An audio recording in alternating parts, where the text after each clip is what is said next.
2004 की है, जनवरी की है, आज से 20 साल पहले की है। और मुख्तार अंसारी का जो भय का साम्राज्य था वो चरम पे था, और सरकार द्वारा जब समर्थन ऐसे माफियाओं को हो जाए तो आप समझ सकते हैं। मैंने अभी आपसे कहा कि वो खुली जीप में मऊ दंगों में घूमता था, जहाँ कर्फ्यू लगा है, किसी की हिम्मत नहीं हुई उसके प्रति कुछ बोल दे, कार्रवाई की तो छोड़ दीजिए। और उस समय मैंने लाइट मशीन गन रिकवर की। आज तक उत्तर प्रदेश में केवल एक ही रिकवरी है, न उसके पहले कभी हुई, न 20 साल हो गया अब तक हुई है। और उस पर पोटा भी लगाया, क्योंकि पोटा एग्जिस्ट करता था। तो मैंने स्टैंड लिया उसके प्रति कि नहीं, ये गलत है और ये इसको जेल जाना होगा।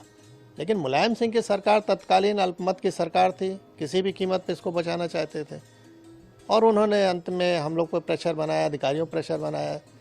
जब कोई नहीं सुना तो आईजी जोन जो थे उनका ट्रांसफ़र, डीआईजी रेंज का ट्रांसफ़र, एसएसपी एसटीएफ हमारे थे उनका ट्रांसफ़र, और अंत में ऐसा माहौल बनाया गया कि मुझे भी रिज़ाइन करना पड़ा 15 दिन बाद ही। लेकिन मैंने रेजिग्नेशन में लिखा और जनता के सामने इस चीज़ को रखा आप लोग के माध्यम से कि देखिए, जनता पॉलिटिकल सिस्टम में आप ही ने चुना है इस सरकार को, और किस तरह की ये सरकारें चल रही हैं कि जो माफियाओं के निर्देश पे काम कर रही हैं। हम लोग चुन के आते हैं, सेलेक्ट होते हैं, यानी जब तो बोला जाता है कि आप पब्लिक सर्वेंट हैं। आम बोलचाल की भाषा में हम कहते हैं गवर्नमेंट सर्वेंट है, और हो गए हम पार्टी के एजेंट अगर काम करें जिस तरह से वो कह रहे हैं। तो ये गिरावट की स्थिति बहुत ही खतरनाक थी। धीरे धीरे इस पर लगाम लगा है। न्यायालय में अब निर्णय आने लगे हैं जो कभी नहीं आते थे, दशकों तक, 2-2 दशक तक नहीं आए, अब आ रहे हैं 3-3 दशक के बाद। तो स्थिति बदली है, नो डाउट, और उसका नतीजा आप लोग देख रहे हैं कि अपराध में कुछ भी हो रहा है। सर, क्या लगता है उस समय कितनी बड़ी चुनौतीपूर्ण रही कार्रवाई जो मुख्तार अंसारी पे आपने की, और आज जिस तरह से आपने कहा न्यायालय में निर्णय आ रहे हैं, कानून व्यवस्था जिस तरह से है, उस समय अगर वो ऐसा रहता तो क्या उस समय मुख्तार अंसारी पे कार्रवाई हो सकती? नहीं, स्वाभाविक है। अगर शासन प्रशासन, हम तो किसी सपोर्ट की भी उम्मीद नहीं करते थे, हम तो अपने दम पे रिकवर किया, मैंने अपनी टीम के साथ। तो हमको सपोर्ट की ज़रूरत नहीं है, हमको तो हम ड्यूटी है मेरी, हम कोई मेहरबानी नहीं कर रहे थे किसी पे। हमारी ड्यूटी है कि ऐसे असामाजिक तत्वों को रोका जाए जो जनता के लिए कहर बन सकते हैं। तो मैं तो अपनी ड्यूटी कर रहा था। अगर मुझे ये ड्यूटी केवल करने दिया जाता, मुझे सपोर्ट की कोई ज़रूरत नहीं। सपोर्ट तो सिस्टम बना हुआ है गवर्नमेंट के कि हमको फोर्स दे रखा है, हमको आर्म्स एम्युनिशन दे रखा है।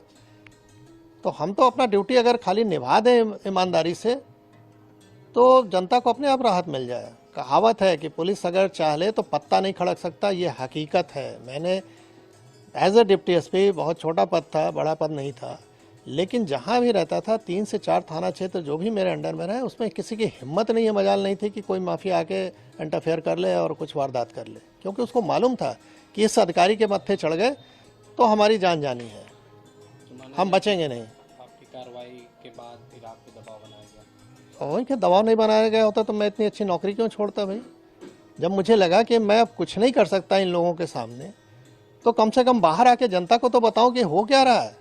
शायद अगर हम नौकरी में रहे होते तो ये पक्ष कोई देख ही नहीं पाता कि किस तरह का दबाव बनता है।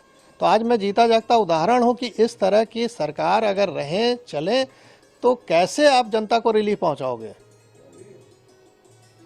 अगर सरकार सही नहीं चले तो अधिकारी काम नहीं कर सकता है। तो मैं बाहर आके इस चीज़ को रखा, जान जोखिम पर अपने डाला, परिवार की जान जोखिम में डाला।